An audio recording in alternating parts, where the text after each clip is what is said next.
Hello students, good morning all of you. સારું, ચલો જો આપણે કાલ મીન્સ કે જે આપણો પ્રીવિયસ લેક્ચર હતો, બરાબર, જે આપણે ચેપ્ટર નંબર 2 તરફ આગળ વધી રહ્યા હતા, આઈ હોપ સો કે તમે થોડું વ્યવસ્થિત રીતે કરતા જાઓ છો. એક બે વસ્તુ મેં ખુદ પર્સનલી માર્ક કરી છે કે તમને લોકોને છે ને ખબર નહીં 10મા ધોરણની હેબિટથી તમને આ બધું થોડુંક અઘરું લાગતું હોય છે.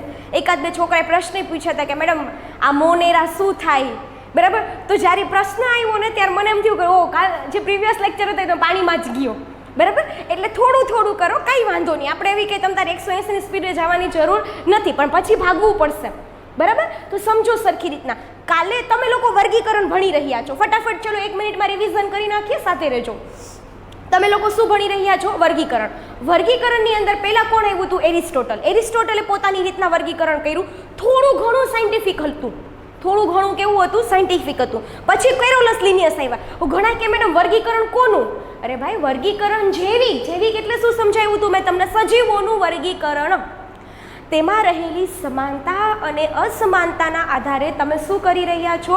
સજીવોનું વર્ગીકરણ કરી રહ્યા છો. આઈ એમ ટોકિંગ અબાઉટ ધ સજીવો, નોટ પ્રાણી કે વનસ્પતિ, બધા હોલ સજીવો જે પૃથ્વી ઉપર આવેલા છે, જેનામાં જીવ છે, બધા જ સજીવો. ક્લિયર થઈ ગયું? પછી તમારે મેં કોની એન્ટ્રી પડી હતી? કેરોલસ લિનિયસની. કેરોલસ લિનિયસે શું આપ્યું? વનસ્પતિ સૃષ્ટિ ને પ્રાણી સૃષ્ટિ એવી દ્વિસૃષ્ટિ આપી.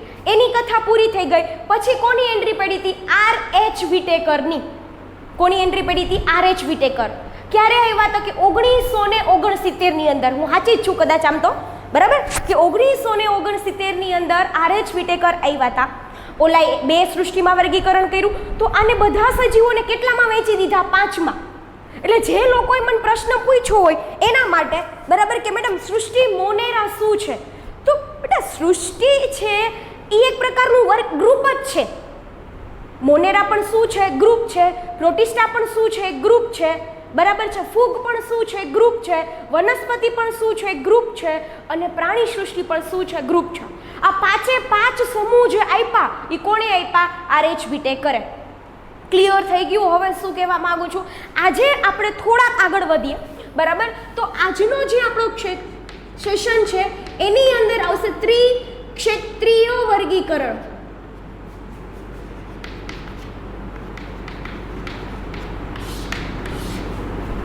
જો 2 સૃષ્ટિમાં વર્ગીકરણ થયું, 5 સૃષ્ટિમાં વર્ગીકરણ થયું. હવે જે વાત કરું છું એ ત્રિક્ષેત્રીય વર્ગીકરણ.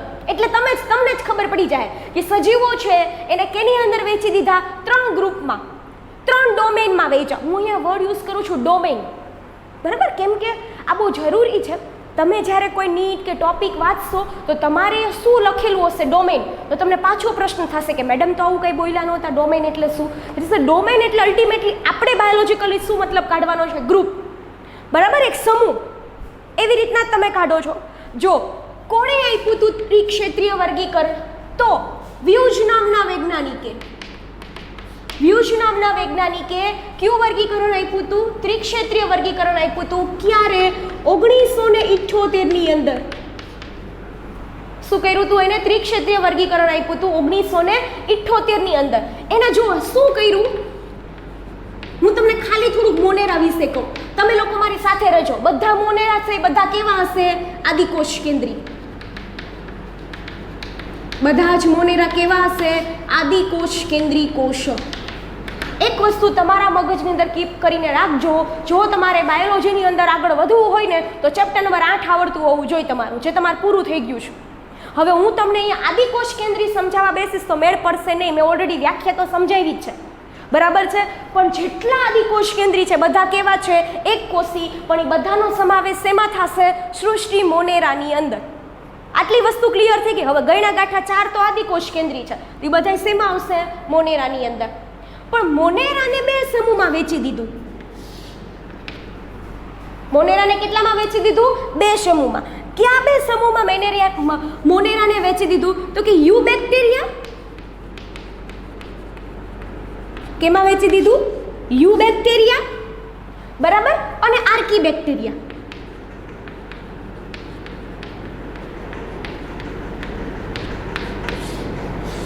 બરાબર છે. અને આ બે ભેગા મળીને શું બનાવશે? મોનેરા. અને ઈ એક પ્રકાર કોનો હશે? ત્રિક્ષેત્રીય. કદાચ હજી ન ખબર પડે તો આપણે આ બાજુ જઈએ. ત્રિક્ષેત્રીય વર્ગીકરણમાં એટલે બટ ઓબ્વિયસલી કેટલા ભાગ પાડ્યા હશે? 3. જે 3 ભાગ હું કહું છું તમને અહીંયા. એક તો અહીંયાથી જ ઉઠાવો, યુબેક્ટેરિયા. બીજું આ ઉઠાવો, આર્કીબેક્ટેરિયા. અને ત્રીજું છે યુકેરિયોટ્સ.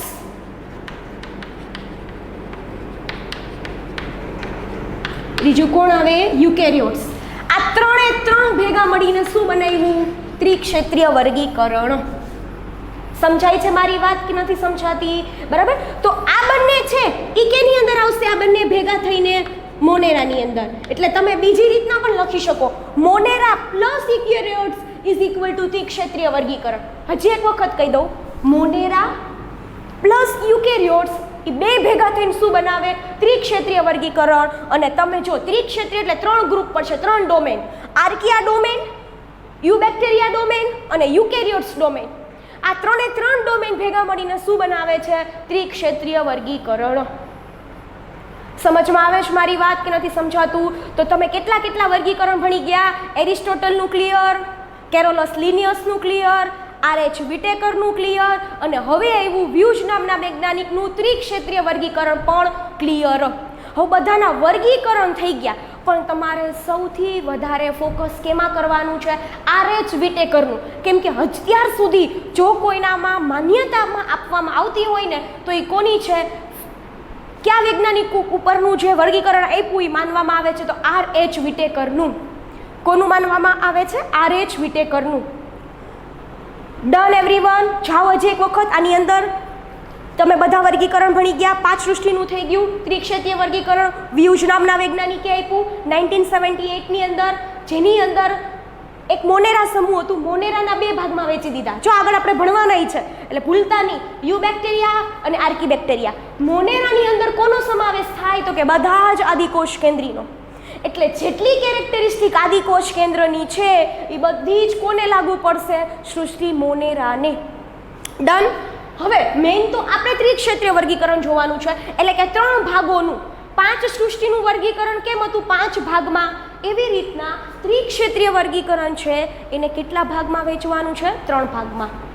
યુબેક્ટેરિયા, આર્કીબેક્ટેરિયા અને યુકેરિયોટ્સ. તમને કોઈ શિક્ષક બાયોલોજીનો બીજો શિક્ષક આવીને કન્ફ્યુઝ કરે તો કે આ બે તો મોનેરામાં આવે, તો તમારે હા પાડવાની કે સાચું Monera plus eukaryotes is equal to ત્રિક્ષેત્રીય વર્ગીકરણ. પણ મોનેરાને 2માં વહેંચી દીધું, યુબેક્ટેરિયા અને આર્કીબેક્ટેરિયા. હવે તમને પાછો પ્રશ્ન થશે કે મેડમ બધા મોનેરા તો આદિકોષ કેન્દ્રી છે, આ બેમાં શું તફાવત? કંઈક તફાવત તો હોવો જોઈએ ને બેયનામાં. તો એ તફાવતમાં જ આપણે આજે આગળ વધવાના છીએ. તો એવરીવન ક્લિયર યોર ત્રિક્ષેત્રીય વર્ગીકરણ. હવે આપણે RH વિટેકરને ભૂલવાના નથી, બરાબર? પહેલાંનું કેવું વર્ગીકરણ હતું અને 5 સૃષ્ટિનું વર્ગીકરણ કર્યું તો એમાં શું તફાવત આવ્યો એ આપણે આગળ જોશું, બરાબર? ચલો.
ચલો ઇઝી.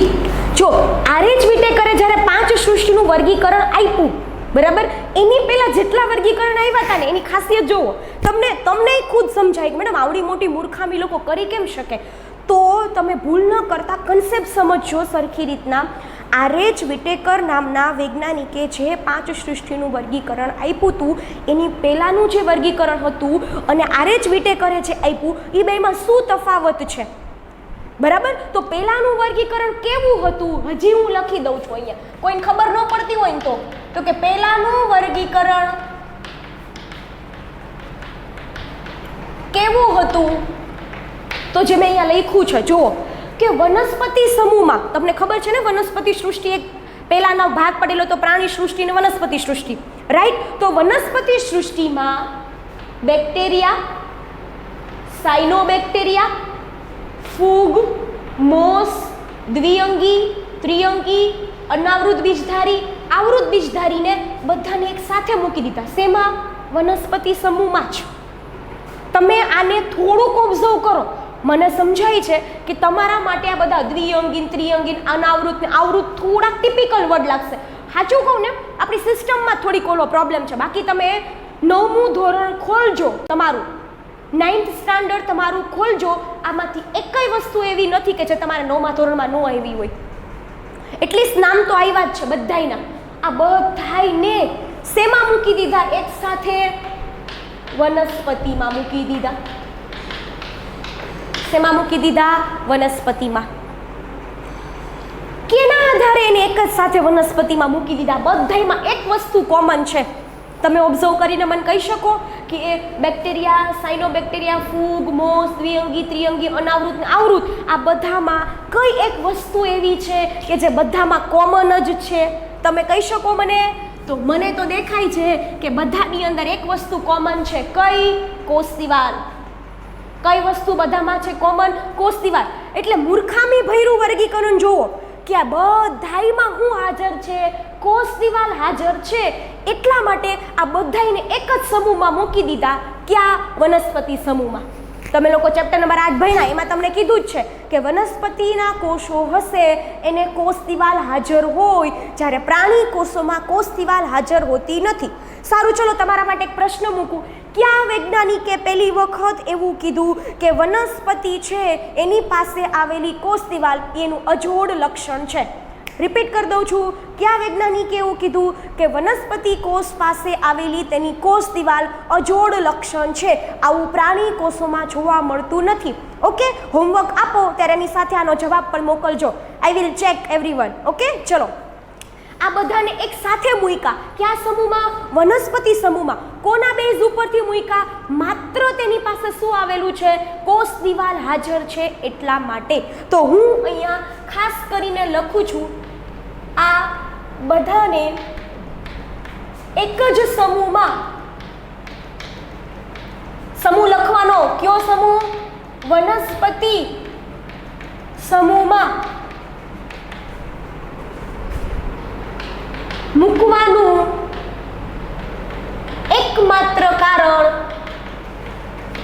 બધાની પાસે શું હાજર છે? કોષ દિવાલ. શું છે? હાજર. બોલો લ્યો. માત્ર બધા વચ્ચે એક વસ્તુ કોમન છે. કઈ કોમન વસ્તુ છે? કે બધા પાસે શું હાજર છે? કોષ દિવાલ. એટલા માટે એને વનસ્પતિ સમૂહમાં મૂક્યા. ક્લિયર થાય છે તમારા બધાનું હું શું કહેવા માંગુ છું એવરીવન?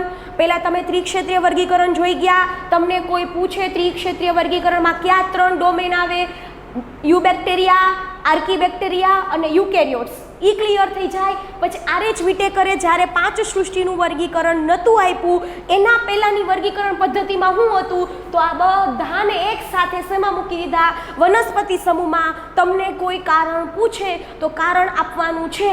એનું એકમાત્ર કારણ છે કે બધા પાસે કોની હાજરી છે? કોષ દિવાલની. બધા પાસે શેની હાજરી છે? કોષ દિવાલની. પરંતુ સમજો, અહીંયા લખું છું બરાબર, પરંતુ તેમાં આ રિમૂવ કરીએ આપણે, તમને ખબર પડશે. આ મારે જોઈએ છીએ આ સેન્ટેન્સ તમે નીચે લખજો. મેં સાઈડમાં લખ્યું હોય બીકોઝ મારી પાસે બોર્ડ છે અને મારે તમને બધું કમ્પેરિઝન કરીને સમજાવવાનું છે. તમે લોકો આ લખાઈ જાય પછી મસ્ત નીચે સેન્ટેન્સ મૂકજો, બરાબર? મને પ્રેઝન્ટેશન થોડુંક વ્યવસ્થિત જોશે તમારા બધાનું. ચલો આગળ વધીએ. શું કહે છે અહીંયા જ લખું છું.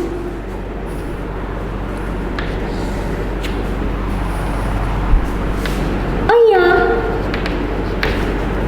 આદિકોષ કેન્દ્રી સજીવો, જો દાખલા તરીકે બેક્ટેરિયા અને તમને આમાં ક્યાં દેખાય છે બીજા બેક્ટેરિયા? સાયનોબેક્ટેરિયા.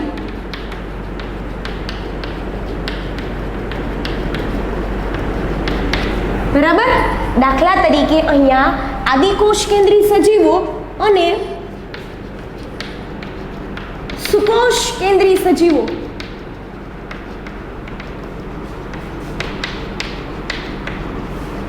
એક સાથે શું કર્યું? એક જ સમૂહમાં મૂક્યા.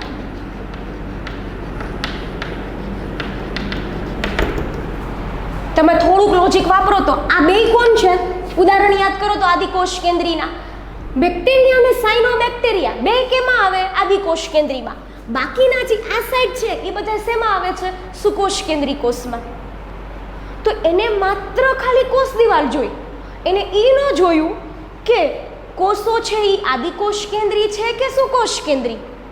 એને એ જોયું નથી કે કોષ છે એ આદિકોષ કેન્દ્રી છે કે સુકોષ કેન્દ્રી. જો તમને પૂછે આદિકોષ કેન્દ્રી સજીવો આમાંથી ક્યાં હતા, તો બેક્ટેરિયા, સાયનોબેક્ટેરિયા. સાયનોબેક્ટેરિયાનું બીજું નામ શું થાય? નીલહરિત લીલ. બરાબર? સાયનોબેક્ટેરિયાના પણ નોસ્ટોક, એનાબીના એવા બધા એના એક્ઝામ્પલ્સ આપણે બહુ જલ્દી ભણશું, પણ જેમ જેમ રસ્તામાં આવશે એમ એમ. અહીંયા આદિકોષ કેન્દ્રી સજીવો દાખલા તરીકે બેક્ટેરિયા અને સાયનોબેક્ટેરિયા સુકોષ કેન્દ્રી સજીવોને એક જ સાથે કયા સમૂહમાં મૂકી દીધા? વનસ્પતિ સમૂહમાં. એ તો જોયું જ નથી. સમજાણું? એ તો જોયું જ નહીં કે ભાઈ આ બંને કેવા છે? એક આદિકોષ કેન્દ્રી છે અને એક કેવા છે? સુકોષ કેન્દ્રી કોષ. તો આજનું હોલ કન્સેપ્ટ ક્લિયર થઈ ગયો તમારા બધાનો. ત્રિક્ષેત્રીય વર્ગીકરણ ડન. RH વિટેકર વાળો જે આપણો આ ટોપિક છે, બરાબર, એ આપણો કેવો છે? અધૂરો ટોપિક છે. બરાબર? કે પહેલાનું વર્ગીકરણ કેવું હતું અને અત્યારનું વર્ગીકરણ કેવું છે એની વચ્ચે આપણે કમ્પેરિઝન કરતા કરતા 5 સૃષ્ટિ સુધી પહોંચવાનું છે. તો આગળનો જે કન્સેપ્ટ છે અહીંયા સુધી રાખીએ. આગળની વસ્તુ છે એ આપણા નેક્સ્ટ લેક્ચરમાં જોશું આપણે.